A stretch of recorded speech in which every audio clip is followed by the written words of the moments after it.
When I was in middle school, I lived in South America for about a year, and being part of our culture, we have a lot of stories, superstitions, especially that come from the countryside. Well, I lived in the city, but we had some people that had come over from the mountainside, and they actually earned a living by making potions or even putting on curses. People believed in white magic and black magic.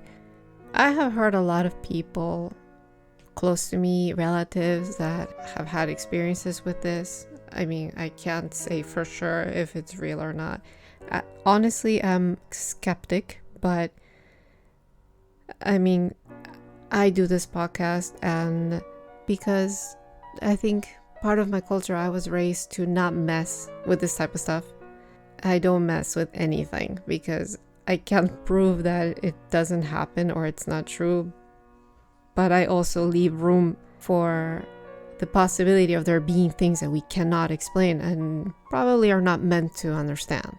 Well, anyway, around 2 blocks away from my house and around the corner, there was this urban legend, let's say, about this shaman that had moved to the area, and he had gotten the power to perform magic or curses, and he was supposed to have dealt with black magic. And so the story goes that on that corner around midnight, if you went around there, you would see him in the shape of a black goat running around wildly, and you had to be careful because he would attack you. But of course, I heard about this as a kid, and people talked about it. Well, some people said that they saw it, but it was just, there was no proof of anything. So one of my mom's friends, who was a medic, who went to people's houses on call, one day had to go somewhere that either she had to cross an alleyway where she saw some guys that seemed to have had a few drinks too many, or around that corner where the shaman goat was supposed to be roaming around at midnight. And she chose that way because she said, obviously it's just a story. But anyway, she went that way, and it was pitch black, and she heard some sounds of something that she wanted to believe were maybe two people running around with hard-soled shoes. But she said she obviously remembered the story, and she was thinking, oh, these are hooves, and is this witch doctor running around? So she said that she arrived to the house in half the time that she had ever expected herself to run. Now, when she told us that, she said she felt a little silly, but you never know. So when I was a kid, I would sometimes look out the window, and some kids in my school talked about it too, and they say, hey, maybe we should sneak out of the house and take a look. But I would never go. I would never dare go, because just something told me that I didn't want to find out whatever it was. I know the mind can also play tricks on one, but I wouldn't want to put myself in a situation where even my mind could make something up and freak me out. Just why? As much as I try to find explanation to things, and I think I like to feel safe knowing that there could be a reason for something to happen without it being supernatural, I don't discount there being something or something that's out of our human understanding. So I would never mess with it, as I said. What are some very local, unknown urban legends or stories from around your neighborhood? I would really like to hear about it. Just, you never know. Well, here are the stories for this week. I hope you enjoy them. Find them interesting. This is Elise, and this is my podcast, and then it got weird.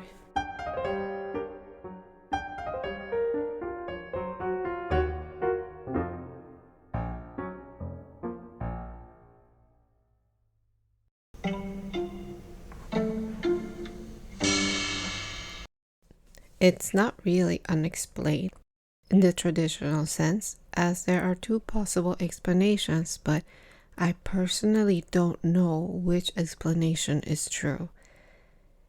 I attended elementary school in a small town, and the school itself sat atop a forested hill, a mountain, overlooking a large area of said small town. Toward the end of recess one day, on what I recall as being one of the first spring days that my jacket lay abandoned on the benches, I noticed a long, back-covered something that floated to the top of a lake that sat between a nearby residential area and the school. I thought perhaps I had just been watching too much Unsolved Mysteries with my grandmother until my fellow classmates also took notice of it the following day. Being kids, we all congregated around the area of a fence through which you could barely see the lake, huddled on tippy toes to take a peek at it.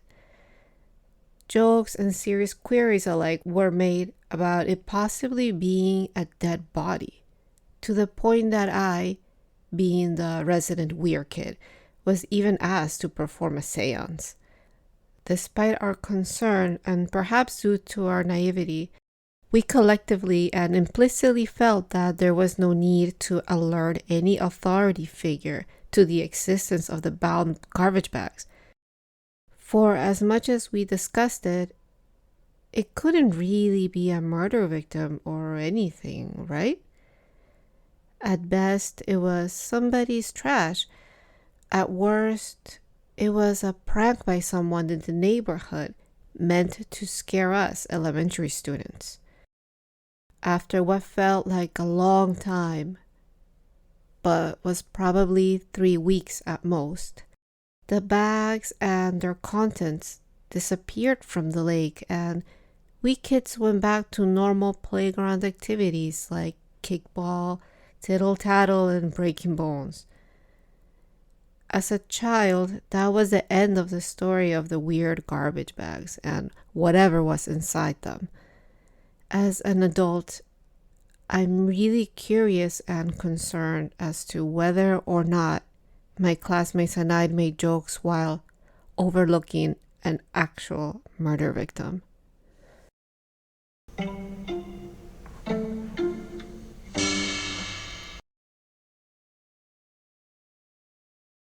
When I lived in a really old house, a lot of weird things happened. One night while I was at the stove cooking, I heard a light, scratchy noise coming from my dining room. I ignored it until it became a light tapping noise, and I noticed my cat heard it too. I followed Kitty through the dining room to the laundry room and realized the tapping was coming from behind the laundry room door. While I was trying to decide if it was an animal that got inside, it turned from tapping to knocking. The cat wanted to go look, but I didn't know what was in there, so I put some heavy bags in front of the door to keep him from trying to open it. This went on and off for a little while with a minute of noise, then a few minutes of quiet where I could go back to making dinner. With every new round of noises, though, I got increasingly anxious and the cat was ready to attack whatever it was. My husband called as he was getting out of work and would be home in 15 minutes or so. I told him to hurry because the noise in the laundry room was freaking me out. I told him if it's an animal in there, it must be pretty big, and I didn't want to open the door by myself. It stayed knocking for a couple seconds and then being quiet for a few minutes, on and off after the phone call. Then, like 10 minutes later, it started banging, like all around in there, all over the room. I was about to leave the house, but it quieted down. Enough again that my heart started beating normally again. My husband was going to be home in a few more minutes. I had a huge butcher knife in one hand, and my phone in the other with the 9 on the one already punched in, just waiting by the door. Just waiting by the door. A few more minutes go by and I started to think an animal must have tired itself out in there. Then it went wild. I could hear it all over the shelves. I could hear the tools falling off shelves onto the floor, the bottles of laundry detergent crashing onto the washing machine. Just everything on every shelf being thrown around wildly. I was paralyzed with fear. My cat was cowering next to me and totally frozen in fear too. When I got feeling back, I headed toward the front door with knife and phone and called Kitty to follow me. And then it stopped. It was dead silent, totally over. Then I saw my husband's headlights coming up in the driveway. He came in and hugged me till I stopped shaking. Then we went to find out what was in the laundry room. He's 6'1" and probably 275 pounds back then, so I hid behind him with the knife, getting ready to help him tackle a burglar or incapacitate a rabid fox or something. I could only imagine the mess in there. So we got the door open and nothing came out. Turned the light on and nothing was out of place. Shelves were intact. Tools and laundry supplies were neat and where they belonged. I have no explanation for this entire event. It probably took me 3 days to go back into that room by myself, but nothing like that ever happened again. Well, lots of other stuff, which I will share another day, but not this.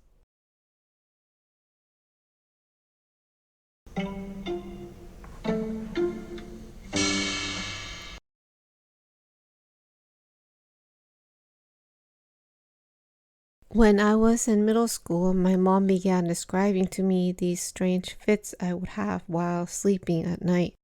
She asked me why I was kicking and screaming and if I had been having nightmares.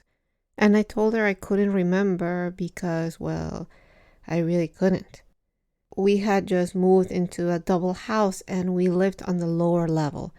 But I would occasionally have dreams of being on the balcony of the upper level and falling down into the grass in the backyard. The dreams were not necessarily scary, just weird. Eventually, I began to have dreams about getting up and walking around the house, turning on lights, looking in the fridge, etc., and then going back to my bed.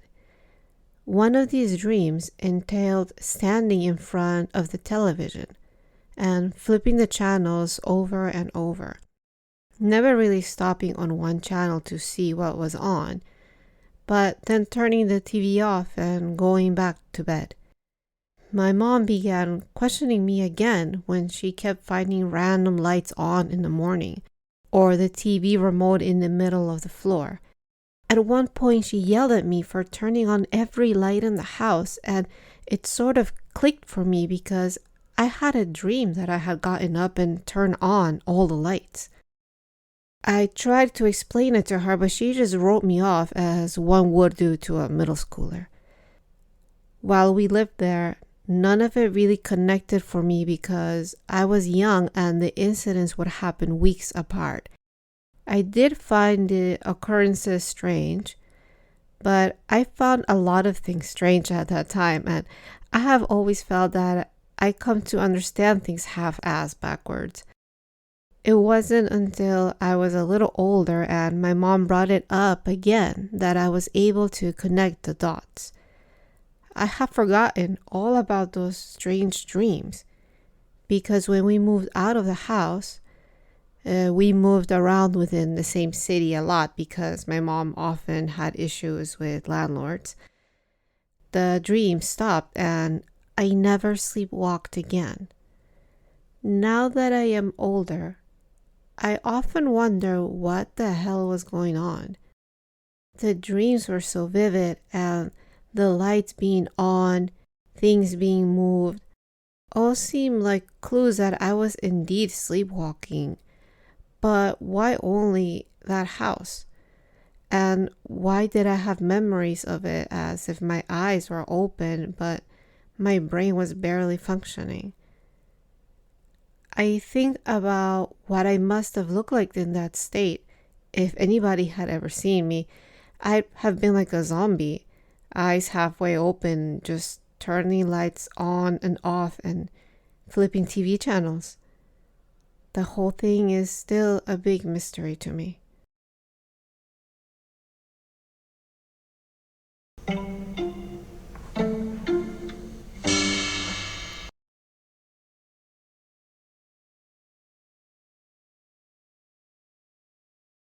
Every time my mom would find herself in some kind of trouble, Mr. Sanders would appear.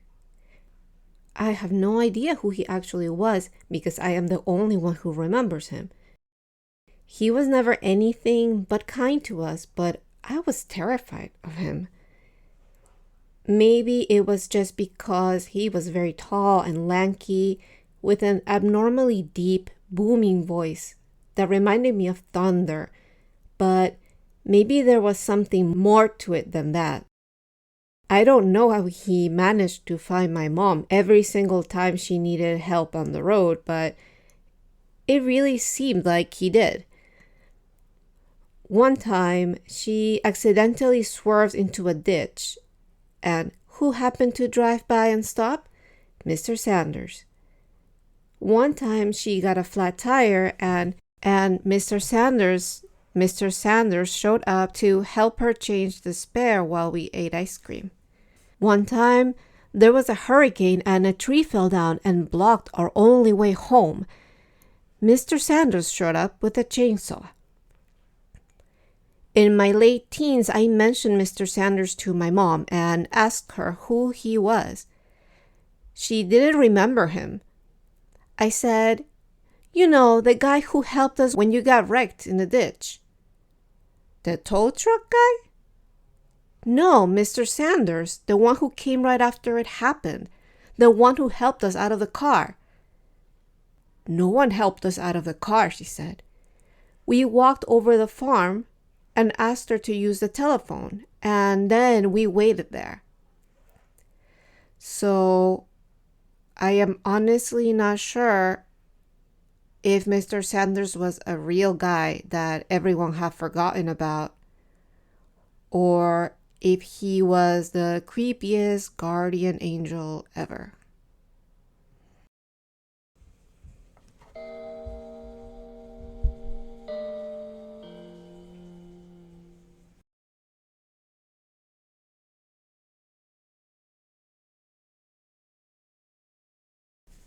This is something that happened when I was younger.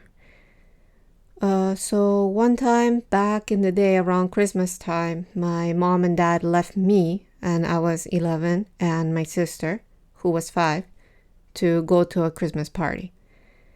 My sister and I had all the drapes on the windows closed and the lights were off on most of the house, and all doors were locked.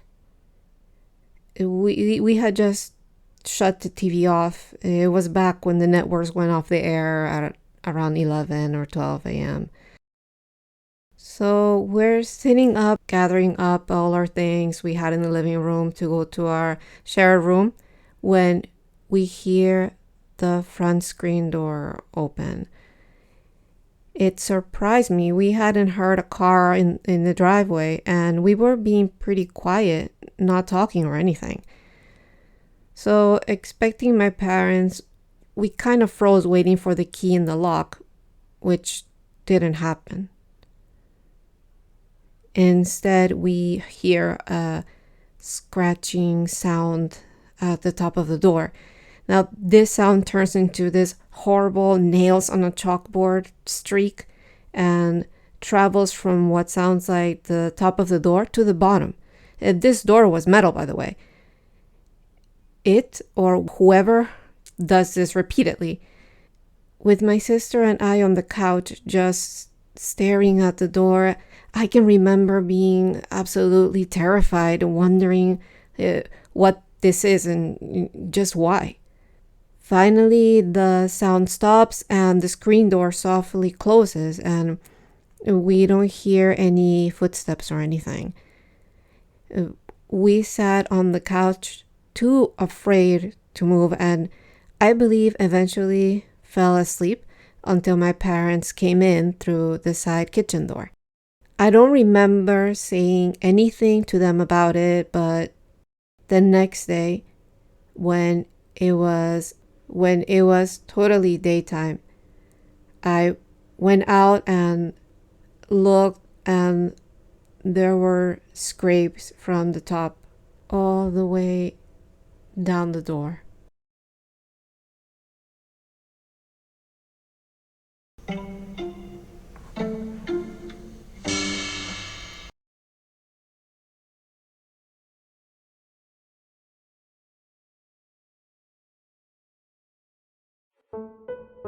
Thank you to our contributors.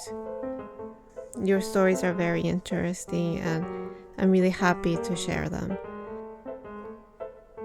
Thank you, dear listener, for playing this episode.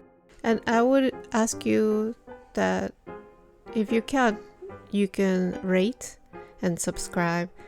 This is a small personal project, and a subscription or a review or a follow are very helpful for me to keep going with this. And also, please check the show notes, and you can find me there on Instagram, where I'm very active on Instagram. And also, if you would like to chip in to help me host and cover some expenses, let's say for the podcast, I understand, of course, that these are tough times, so I don't expect anything, but of course I'm thankful. But the most important thing, as I said, is a subscription, and keep downloading and listening. And I promise I will get better with this. I'm learning. I'm a noob, but and I hope that you can see my content improve over time. But I'm very happy to be able to reach you. And as always, wherever you are, good morning, have a good day, or have sweet dreams. This has been Elise with And Then It Got Weird.